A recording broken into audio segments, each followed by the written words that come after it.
Hello, and thank you for joining us. I am Crystal Givens of Child Care Aware of America, joined by Gary Romano of Civitas Strategies, and we're back to discuss the current updates to the Paycheck Protection Program, or the PPP.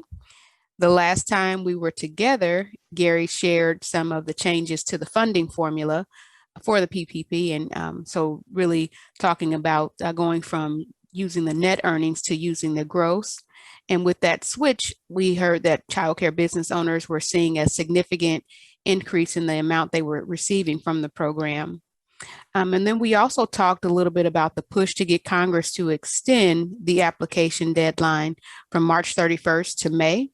And now we're back again just to share some additional updates to that program. So, Gary, welcome back. It's so good to see you again. And Glad to be so, here. thank you. Thank you. We heard that there's some news with the PPP. Would you share those updates with us, please? Absolutely, absolutely. So as you mentioned, Crystal, when we were all last together by video, we were looking at a potential extension, but at that time we didn't have it. And what happened over the past 2 weeks, right? End of last week, the Senate voted on the extension. We got a bill in.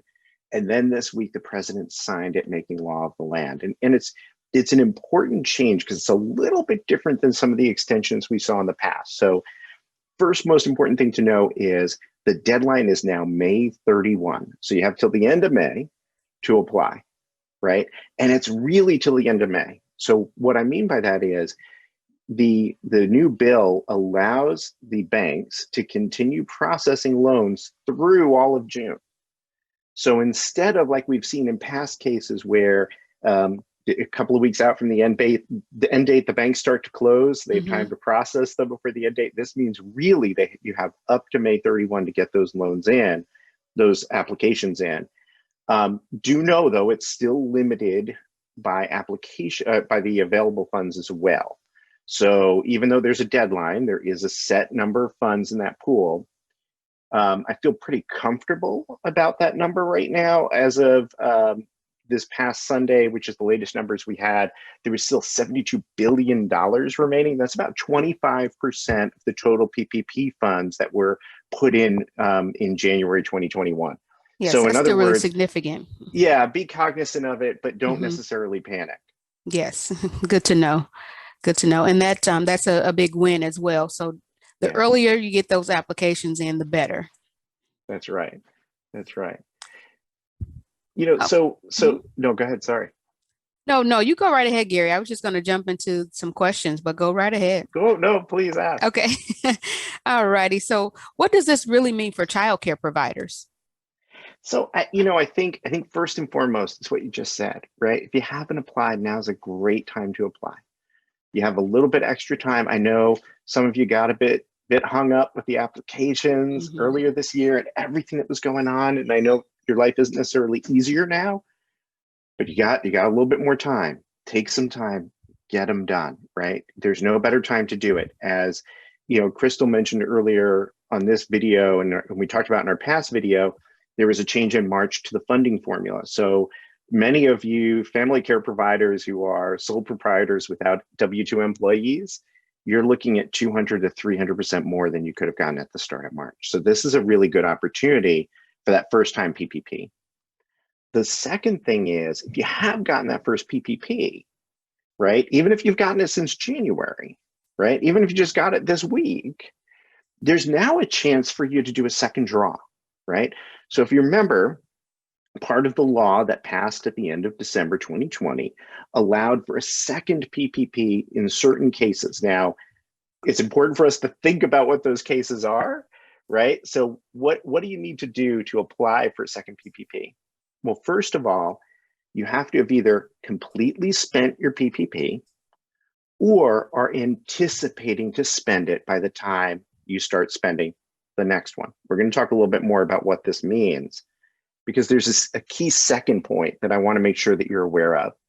And that is, you need to pass a revenue test comparing 2020 to 2019 gross revenue, right? So with that first PPP, for those of you who haven't applied, there's no revenue test, right? And I know sometimes there's confusion, no revenue test. Second one, Congress said, if you're going to go for a second PPP, we want to see pain.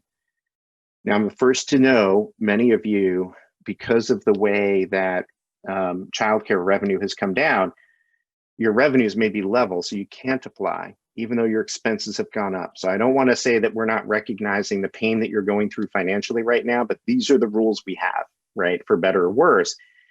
And what we're looking at is gross revenue. So that's a very fancy way of saying all the money you took in 2019 and 2020. So this includes your grants, your subsidies. It doesn't include in-kind gifts. It doesn't include your first PPP. So don't worry about that. You can set that aside. But if, let's say, you got a stabilization grant from your state, that does get included. Now, in the comparison, and we're going to talk about some resources towards the end of this video, so I don't want any of you to panic. In the comparison, again, you're comparing 2019 and 2020. You can do it by year. So for some of you, it may be very easy. You say, oh gosh, this year I made so much less. I was talking to a provider just yesterday who did, right? And so they hit the trigger point just based on their annual income. Or it can be by quarter. So what you want to do is you want to look by calendar quarter. For those of you who have a fiscal year that's different, maybe you go July 1 to June 30, right? It's by calendar quarter. So January, February, March, April, May, June, etc.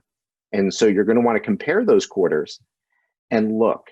And what we're trying to see is a 25% or greater decrease in the revenue that you got in 2020 compared to 2019, which, as you know, was our pre-pandemic baseline, right? So it's what the government says was what you had previously. It's really important to do this. And I say that because by the statute, by the law, the banks don't have to ask you this when you're applying for a second PPP. If you have a loan under 150,000, which is most of you, by law, they don't have to ask you. So Crystal could apply and not even know about the revenue test. The problem is she's going to need it at the time of forgiveness. So when you go to get that loan taken off, and so it's no longer a debt and you get to keep the money, you are going to need to show the government that from 2019 to 2020, you had that revenue lost, right? So do it first. And by the way, even if you're in one of those situations where you suspect that you might not have had a decrease in revenue, do it anyway. I had a provider last week who overall in the year was level, right? Because she had a lot of subsidy care kids and the payments stayed the same. For a variety of reasons, we found one quarter where she was at 25.5% in terms of her reduction. So it works, right? So take the time to run the numbers, and we'll talk to you about in a little bit about some of the resources on that. Yeah, great. So yeah, we can't stress enough for childcare providers as business owners to do that revenue test and just to make sure and double check, as Gary was saying. So yeah, that's great information, Gary. What other tips can you provide for these business owners? Yeah, so I would think about one thing that a lot of people are not talking about that's in the statute is something I mentioned earlier. You can apply for a PPP2, a second one, if you've used all your funds or you anticipate using them by the time you start spending the next one, right? So in other words, you don't have to wait the full amount of time necessarily.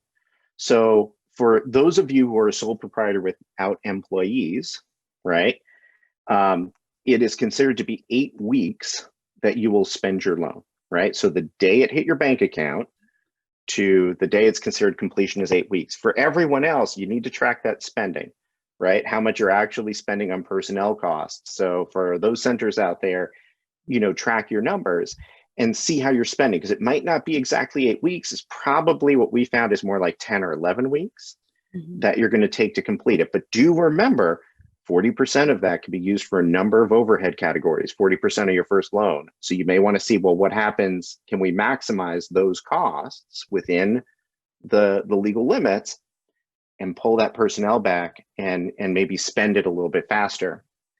And again, because you can apply a little earlier and it does take time for the banks to process it, you may want to consider, what if I'm thinking that week 10, I'm going to have it all spent, maybe I start applying week 9, right? Yeah. Which is perfectly legal for a second PPP. Again, just don't spend the money on the second PPP until the first one's exhausted, right?